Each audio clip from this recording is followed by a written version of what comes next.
자, 한번 따라하겠습니다. 환란이 주는 교훈.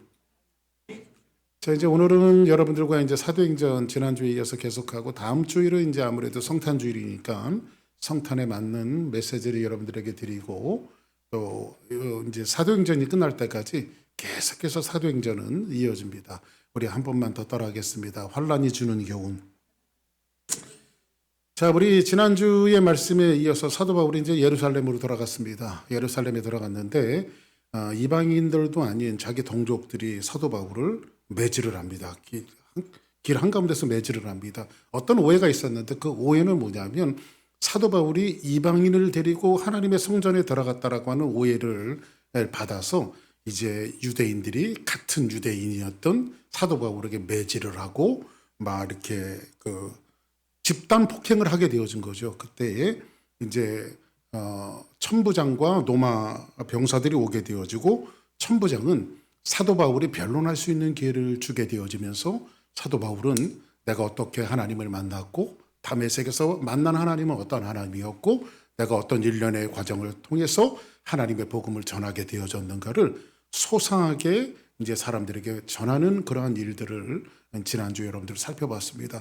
어쨌든 사도 바울과 이제 유대인들과의 사이의 시비를 막기 위해서 이제 결국은 혐의를 받아서 사도 바울은 지금 예루살렘에 있는 감옥에 갇히게 되어졌습니다. 자, 이제 복음을 전하다가 사도 바울이 어디에 갇히게 되어져요? 감옥에 갇히게 되어집니다. 그런데 감옥에 갇혀졌던 사도 바울에게 하나님께서 찾아오십니다. 한번 그 말씀이 오늘 본문에 있는 내용이거든요. 다시 한번 또박또박 같이 한번 읽어볼게요. 그날 밤 시작. 그날 밤에 주께서 바울 곁에 서서 이르시되 담대하라 내가 예루살렘에서 나의 일을 증언한 것 같이 로마에서도 증언하여라 하리라 하시니라. 자, 이제 그는 이제 사도 바울이 감옥에 갇히게 되어졌는데 그날 밤에 감옥에 갇힌 사도 바울에게 주께서 오신 겁니다. 주께서 오셔서 이르시되 뭐라고 말하죠? 담대하라. 내가 예루살렘에서 나의 일을 증언한 것 같이 로마에서도 증언할 것이다. 이렇게 말합니다. 어제 밤에 제가 어디 신방을 갔다가 와서 어제 이제 낮에 뭐 교회 일도 좀 하고 그래서 조금 피로했는지 어제는 좀 잠이 일찍 들었습니다. 좀 죄송한 표현입니다만은 저도 이제 나이가 들어가면서 이게 잠을 좀 늦게 자거나 일찍 자거나 아침에 일어났으면 좋겠는데 그렇지가 않아요. 이게 일찍 자니까 일찍 깨더란 말이죠. 그래서 이제 새벽 3시에 일찍 자서 새벽 3시에 눈이 번쩍 떠지면서 잠이 안 오는 거야. 막 어젯밤에. 그래서 침대 위에서 뒤척거리다가 갑자기 이제 저희 어머니 돌아가신 지가 한 달쯤 됐거든요. 갑자기 또 저희 어머니 생각이 나면서 그리움에 막 사무쳐지는 거예요. 저희 어머니가 이 땅에 안 계신다라고 하는 생각이 들고 그러면서 어머니가 평상시 저한테 하셨던 말씀이 있었습니다. 그게 뭐냐면 너는 늘 기도해라. 하나님 앞에 기도해라. 힘들고 어려울 때마다 기도해라. 그래가지고 저희 어머니의 어떤 그 조용한 목소리가 들리는 듯 해갖고요. 침대에서 잽싸게 내려와서 제가 무릎을 꿇고 하나님 앞에 기도를 했습니다. 한 30분 정도 하나님 앞에 진짜 침대에 머리를 대고 하나님 앞에 교회를 위해서 또 삶을 위해서 기도를 하는데 하나님께서 제 마음속에 그런 위로를 주시는 것 같아요. 저한테 그러세요. 규석아, 난 네가 참 좋다. 아이 하나님 제가 모르게 좋으세요.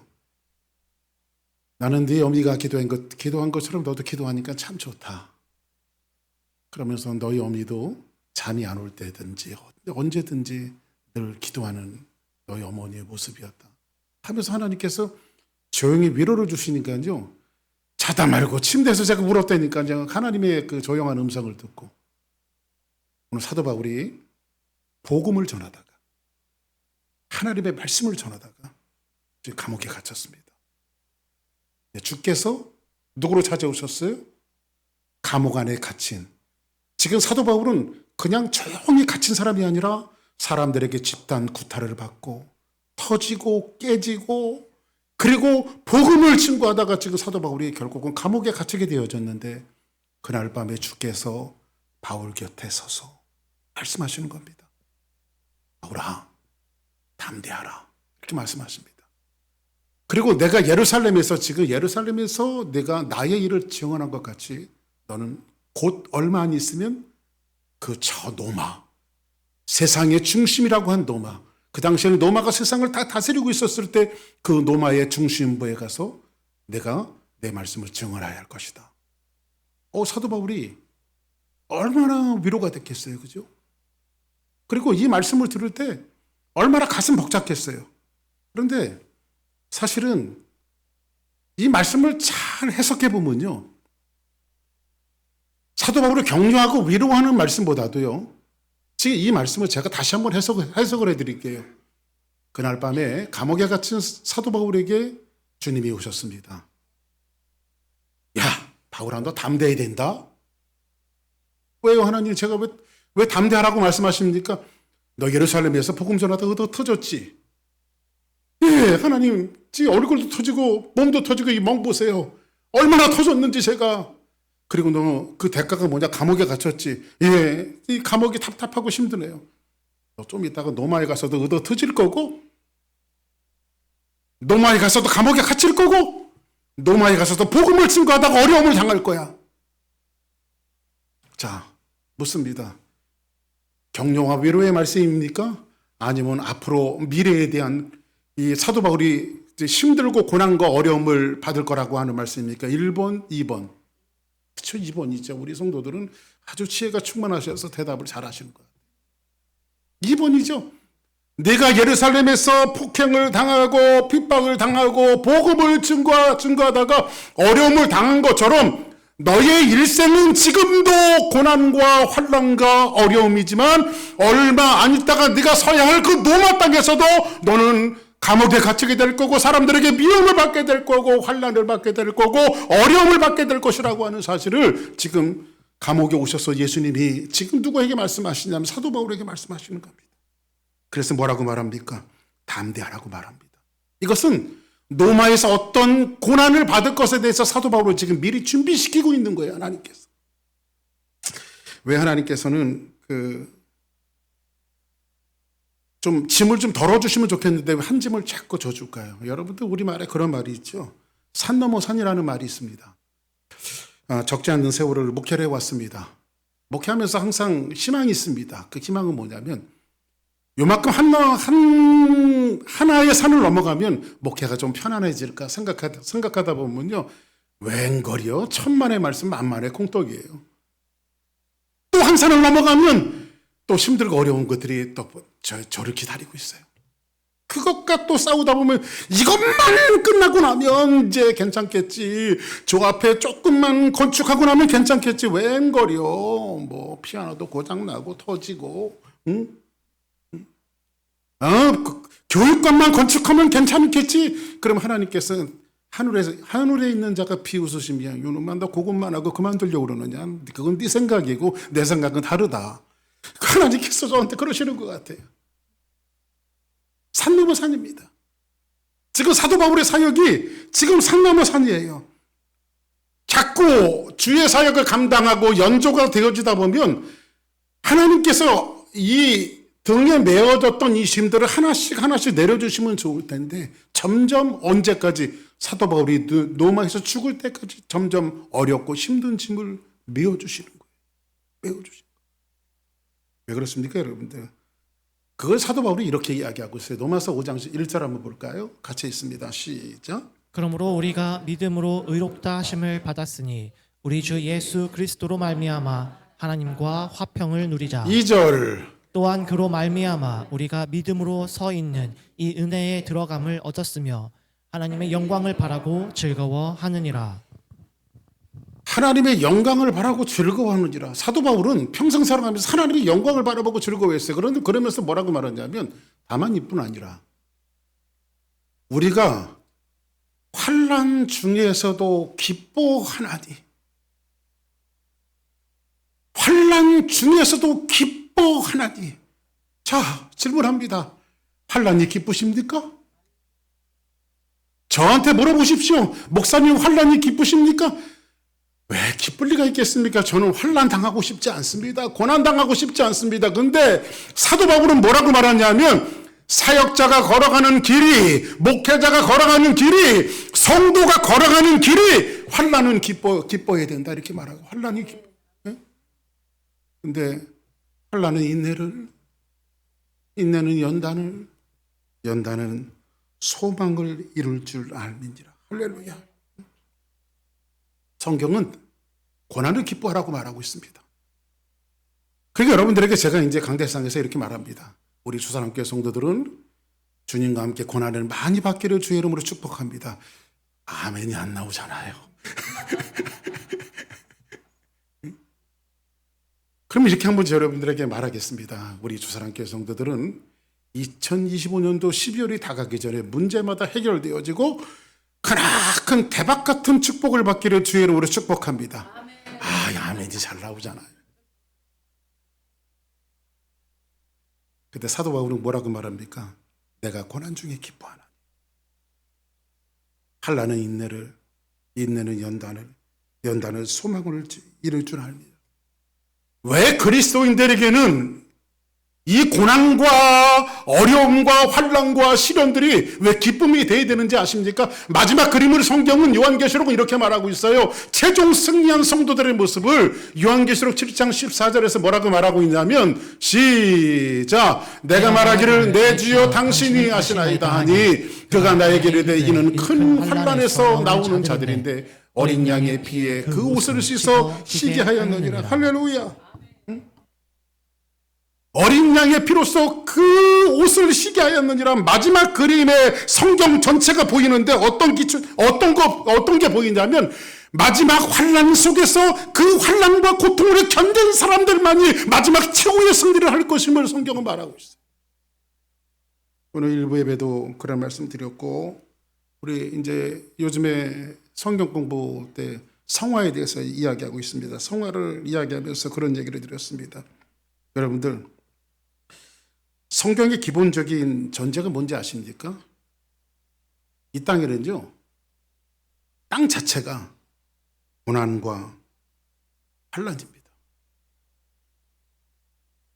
첫째 사람이었던 아담이 죄를 짓고 나서 이 땅에는 전부 다 고난과 환난이에요. 땅 자체가 그래요. 토양 자체가 고난과 환난이에요. 사막 땅에다 아무리 물 뿌려보세요. 사막 땅에다가 아무리 개간해 보세요. 거기는 그 사막인 거예요. 애리조나 한가운데를 가봤습니다. 웬 그 돌이 많은지. 사막 땅, 거기서 사람들이 지금 개간해서 살고 있습니다만 그 땅 자체가 전부 다 사막이에요. 돌산들이에요. 그 돌산들을 바꿀 수가 없는 것처럼 이 땅에 죄가 들어왔으면 이 땅 자체는 뭐냐면 죄가 우리에게 준 것은 뭐냐면 엉겅퀴를 내고 가시나무를 내고 걸어가는 모든 삶이 고난이고 어려움이에요. 우리에게는. 고난과 어려움이 없는 분이 계십니까? 그래서 우리는 성경에 뭐라고 말하고 있습니다. 날마다 어린 양의 구원이 필요해요. 우리에게는요. 날마다 예수의 보혈이 필요해요. 할렐루야. 이 땅 걸어가는 모든 삶이 척박하고 힘들고 어렵기 때문에 날마다 우리는 하나님의 구원이 필요해요.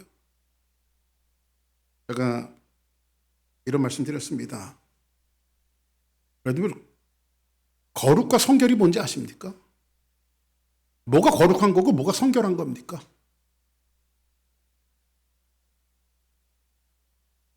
그래서 일부 예배 때도 제 집사람이 예배 드릴 때 말씀드렸습니다만 제 집사람이 저 그 부부 아닙니까? 그죠? 남편이 저잖아요. 제가 주는 것으로 만족해야 되겠죠?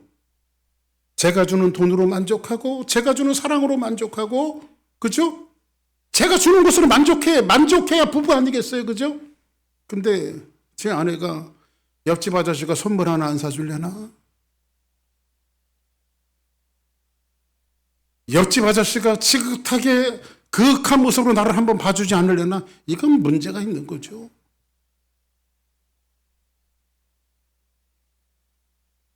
이건 거룩이 아니고 성결도 아닌 거예요. 예수님이 이 땅에 오셔서 인생들에게 설교를 하십니다. 그 주옥 같은 설교들이 뭐냐면 바로 산상보훈입니다. 산상수훈이라고 말하죠.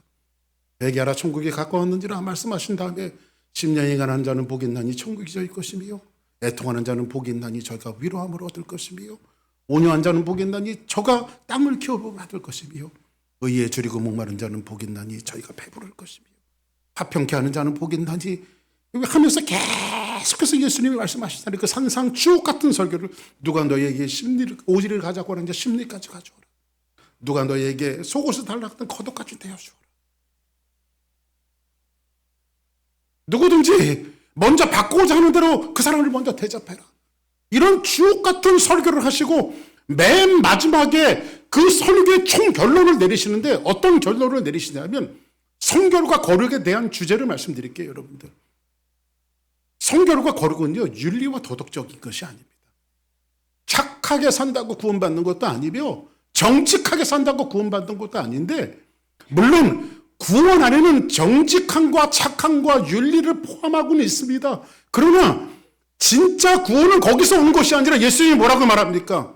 누구든지 나의 말을 듣고 나의 말에 순종하는 자는 그 기초를 반석 위에 놓은 지혜로운 사람 같으니 비가 나고 창수가 나고 창수가 나도 무너지지 아니할 것이다. 어디에 세운 자가? 반석 위에 세운 자가. 그런데 누구든지 내 말을 듣고 순종하지 않고 나를 따르지 않는 자는 그 주초를 어디에 두은 자니? 모래 위에 주운 자니. 모래 위에 주운 자는 비가 나고 창수가 나면 그 무너짐이 심할 것이라고 성경은 말합니다. 근데 솔직히 여러분들, 우리가 반석에 집을 져야 하는 것은 아는데 실제로 우리가 어디를 더 좋아하는지 아십니까? 모래를 더 좋아합니다. 모래는 뭔지 아십니까? 여러분들이 그렇게 갖고 싶은 돈, 여러분들이 그렇게 갖고 싶은 명예, 여러분들이 그렇게 오늘도 내일도 그렇게 여러분들이 욕심을 내는 그 모든 것들, 여러분들이 그 모든 것들을 가지고 맨 마지막에 여러분들의 인생의 장막이 무너질 때 가져갈 거 있습니까? 돈을 가지고 가시겠어요? 명예를 가지고 가시겠어요?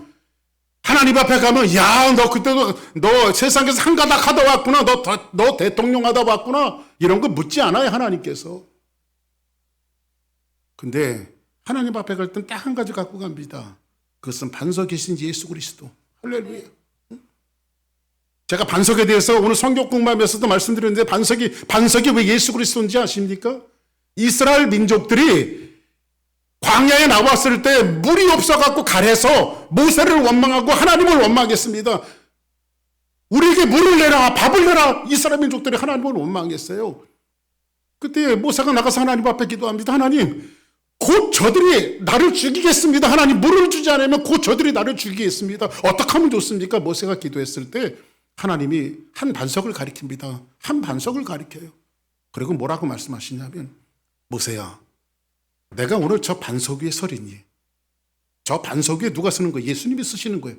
너는 저 반석을 쳐서 거기서 물을 내라고 말합니다. 이 반석이 뭐냐면 반석 위에 쓰신 예수 그리스도께서 지팡이에 맞으심으로 말미암아 우리에게 생명 같은 구원을 주시고 은혜를 주신 이 놀라운 사건들, 그게 반석이신 예수님 아닙니까? 거룩과 성결이 뭔지 아십니까? 여러분들의 인생의 장막이 무너질 때에 그 반석 같은 예수님을, 흔들리지 않는 예수님을 붙들고 천국에 가는 거. 근데 반석 같은 삶을 살 때는요, 이게 고단합니다. 여러분들 예수 믿는 게 얼마나 고단한지 아십니까? 정말 고단합니다. 목사가 예수 믿는 건 더 고단해요. 왜냐하면 목사라고 하는 타이틀 때문에 이게 뭐 행동도 조심해야 되고요. 제가요, 한국에 가갖고요, 어떤 전철역 넓은 광장을 막 걸어가고 있었습니다. 걸어가고 있었는데, 거기 사람들도, 그 광장에 사람들이 많은데 뭐라고 말하냐면요, 목사님 누가 부르는 거예요. 그래서 그 한국에서 누가 나를 목사로 알 사람도 별로 없고, 여기 광장에 목사님이 계신가 보다 해갖고, 나 말고 또 다른 목사가 있구나 해갖고 이렇게 돌아보면서 나하고 신경 쓸 일이 아니어서 그냥 걸어가고 있었습니다. 그랬더니 또 고함 같은 소리가 들려옵니다. 박 목사님! 박 목사님 부르는 겁니다. 이거 박 씨는 난데, 이게. 그래가지고, 이거, 박 목사가 그 광장에서 둘일 가능성은 거의 많지가 않잖아요.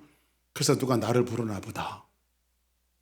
해갖고 돌아봤더니, 휴스턴에 저 밑에서 목회하시는 목사님 사모님이 목사님하고 같이 오다가 그 광장에서 만난 거예요.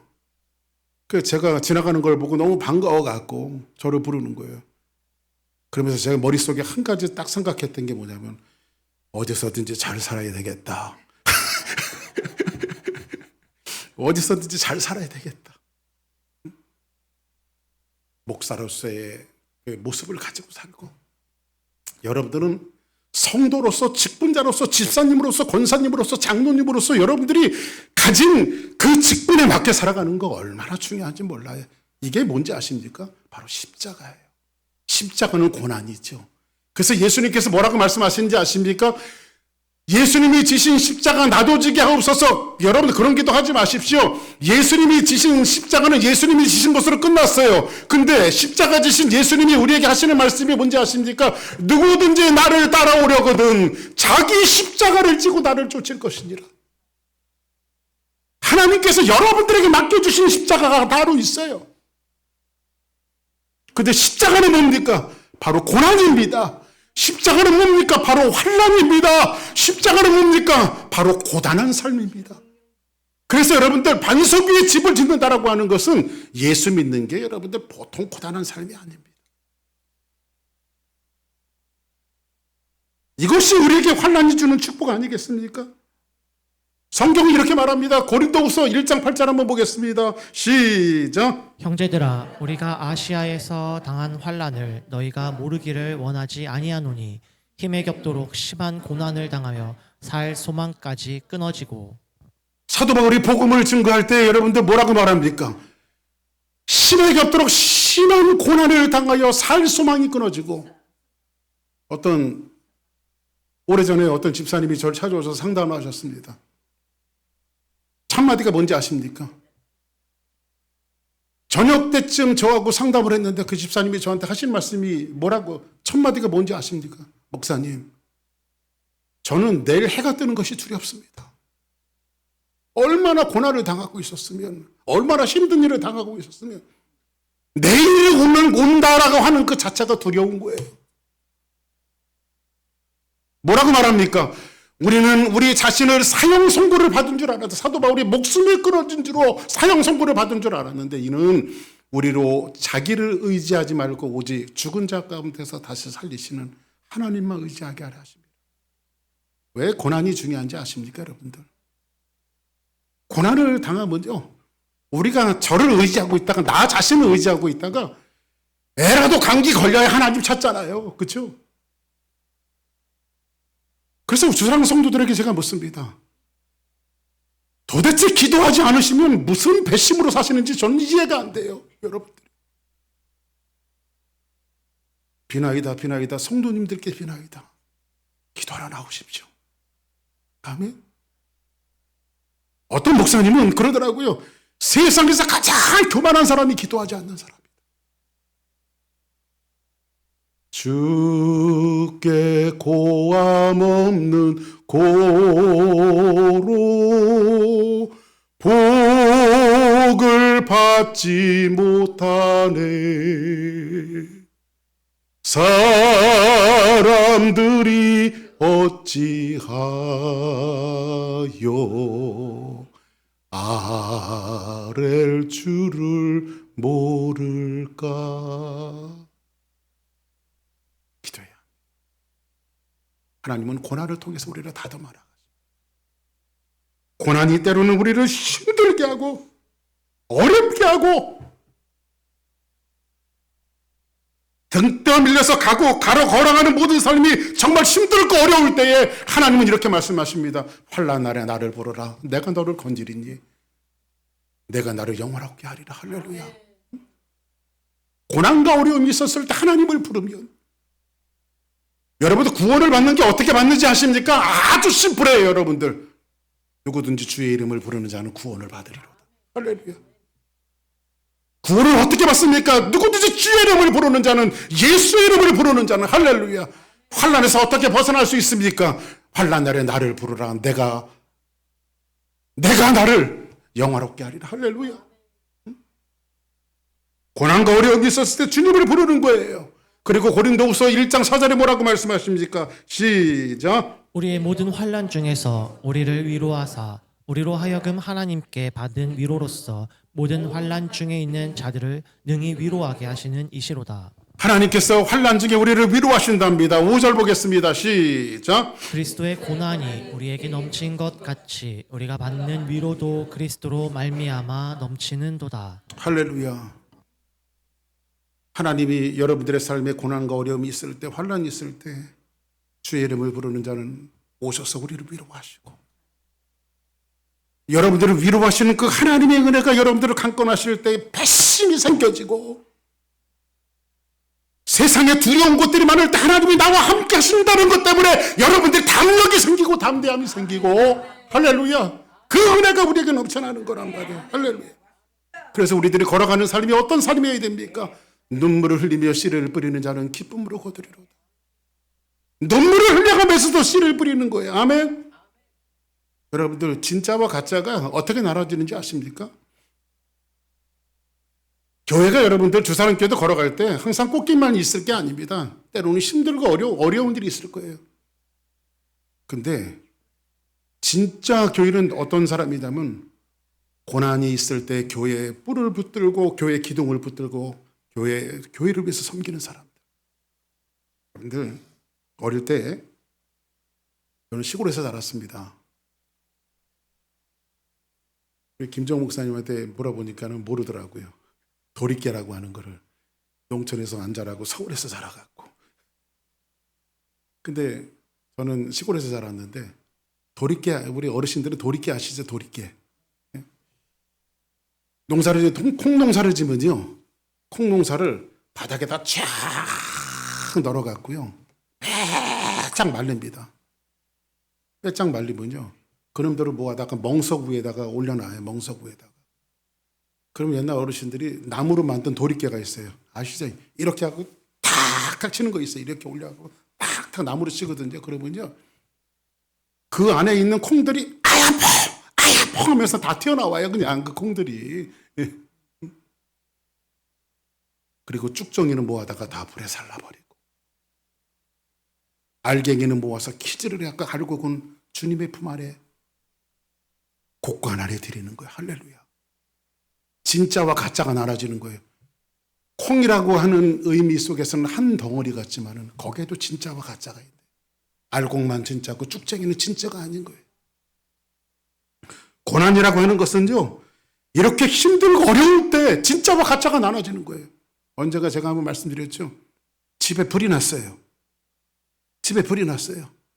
불이 났으면 여러분들 뭘 먼저 갖고 나오겠습니까? 그게 여러분들의 삶의 진짜라니까요. 제일 먼저 갖고 나오는 거. 장롱 속에 숨겨놓은 캐시를 갖고 나오면 여러분들은 캐시가 진짜입니다. 여러분의 삶 속. 장롱 속에 숨겨놓은 금은보와 그 여러분들이 폐물 같은 거 갖고 나오면 그게 진짜입니다. 근데 진짜 뭡니까? 보려면 뭐 먼저 챙겨야 되겠어요? 성경책은 또 사면 되니까 그냥. 저는 우리 둘이 사니까 집에 보려면 마누라부터 깨워야 되겠잖아요. 그렇죠? 저 사람 죽으면 안 되니까 깨워야지. 여보 불났으니까 얼른 나가자고. 그 저한테 진짜가 누굴까요? 제 집사람이라니까요. 근데 우리 애들하고 같이 살면요, 우리 집사람은 두 번째 깨우고 애들 먼저 깨워갖고 들쳐 업고 나가야 되겠죠. 그렇죠? 진짜가 뭐예요? 진짜 환난과 어려움 속에서 우리에게 주어지는 것이 그게 진짜란 말이에요. 아멘입니까? 욥은, 고난의 대명사였던 욥은 고난과 어려움이 왔을 때, 정말로 모든 것들이 다 떠났을 때 맨 마지막 결론에서 욥은 하나님을 이렇게 이해합니다. 하나님, 그 당대의 의인이었다고 하는 그 욥이 뭐라고 고백하는지 아십니까? 하나님, 내가 예수를 믿고 하나님을 믿었는데 귀로만 들었습니다. 하나님의 말씀을 귀로만 들었는데 이 고난과 어려움을 통해서 이제 눈으로 하나님을 바라볼 수 있는 믿음이 되었습니다. 할렐루야. 귀로만 들었던 믿음이 눈으로 바라볼 수 있는 하나님으로 이해가 되어질 때, 믿어질 때 우리 얼마나 배심이 생기겠어요. 그렇죠? 그러니까 여러분들 어깨 쫙 펴고 쫄 거 하나도 없습니다. 할렐루야. 우리 주사랑교회는요, 미국한테도 안 쫄고 대한민국한테도 안 쫄고 세계한테도 안 쫄고 천지의 주제이신 하나님만 의지하면 되는 거예요. 할렐루야. 그 하나님만 붙들고 나갈 때에 놀라운 축복과 은총이 있는 거예요. 결론과 고난의 영성이 무엇인가를 성경 한 절만 더 보고 오늘 시간을 마칠게요. 골로새서 1장 24절 한번 보겠습니다. 시작. 나는 이제 너희를 위하여 받는 괴로움을 기뻐하고 그리스도의 남은 고난을 그의 몸된 교회를 위하여 내 육체에 채우노라. 나는 이제 너희를 위하여 받는 괴로움을 기뻐하고. 사도 바울은 환난을 기뻐했어요. 어려움을 기뻐했어요. 고난을 기뻐했어요. 그런데 그리스도의 남은 고난을 그의 몸된 교회를 위하여 내 육체에 채우노라. 정말 멋있는 사람이에요. 어디를 위해서? 하나님의 몸된 교회를 위해서. 할렐루야. 어디를 위해서요? 하나님의 몸된 교회를 위해서. 그래서 저도 이 설교를 준비하면서 다시 한번 마음에 다짐하는 것이 뭐냐면, 하나님께서 주사랑교회에 저를 두시고 사역하게 하시는 그날까지 이 몸된 교회를 위해서, 하나님의 교회를 위해서 제 육체의 그 고난을 채우기로 했습니다. 할렐루야. 싫어도, 힘들어도, 어려워도 지금 사도 바울은 감옥에 갇혀 있습니다. 이 감옥에 갇혀 있는 것이 얼마나 큰 고난이고 어려움일까요? 근데 여러분들 사도 바울은 감옥에 한두 번 갇힌 게 아니잖아요. 근데 희한하게 감옥에 갇힐 때마다 사도 바울이 만들어낸 게 뭔지 아십니까? 성경 한 권씩 쓰는 거예요. 빌립보서가 감옥에서 쓴 서신이에요. 골로새서가 감옥에서 쓴 서신이에요. 디모데전서가 감옥에서 쓴 서신이에요. 빌레몬서가 감옥에서 쓴 서신이에요. 불의의 명작들을 만들어내요. 그 고난과 어려움 속에서 집필해서 성경을 만들어냈을 때 그 성경이 지금 우리에게 얼마나 큰 은혜가 되어집니까? 불의의 명작이 어떻게 만들어지는지 아시죠? 고난과 어려움을 통해서 만들어진 거예요. 지금 사도 바울은 예루살렘에 와서 고난과 어려움 끝에 감옥에 갇힙니다. 주님이 찾아오셔서 말씀하십니다. 내가 지금 고난을 받고 어려움을 받는 것처럼, 이 감옥에 갇힌 것처럼 너는 앞으로 노마로 가게 될 건데, 노마에 가서도 사람들이 너를 핍박할 것이고 너를 매질할 것이고 너는 감옥에 갇힐 것이고 맨 마지막 형장에 있을처럼 너는 사라지게 될 것이다. 그런데도 사도 바울은 쫄지 않아요. 쫄지 않아요. 전혀 쫄지 않습니다. 그리고 사도 바울이 노마로 가게 되는데 이런 쾌재를 불렀을 것입니다. 아이고, 최종 목적지가 하나님이 계시하셔서 알았는데 노마로 가야 되는데, 노마로 가려면 뱃삭도 들어야 되죠. 교통비도 들어야 되죠. 얼마나 돈이 많이 듭니까? 근데 예루살렘에서 사도 바울을 노마까지 데려가는데 국비로, 잠은 국립호텔에서, 다칠까 상할까 그냥 노마 군병들을 딱 사갖고 호위해갖고 비록 죄수의 몸으로 갔지만 노마로 안전하게 사도 바울은 가서 노마 한가운데서 맨 마지막에 누구에게 증거합니까? 가이사에게, 노마에게 복음을 증거합니다. 노마의 가이사에게 마지막 사형 언도를 받았지만 사도 바울은 이렇게 얘기합니다. 네가 나에게 사형 언도를 내려 웃기지 말아라.